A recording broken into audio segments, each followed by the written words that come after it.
32 साल बाद आपकी औलाद और औलाद की औलाद इस दुनिया को कैसा देखेंगे।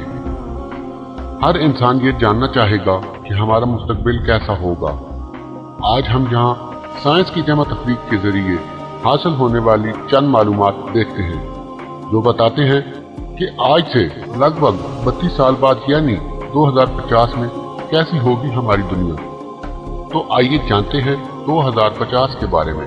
2050 में इंसानी आबादी 900 करोड़ से ज्यादा हो जाएगी। 2050 तक समुद्रों में पानी की सतह बढ़ जाएगी और सी लेवल में इजाफा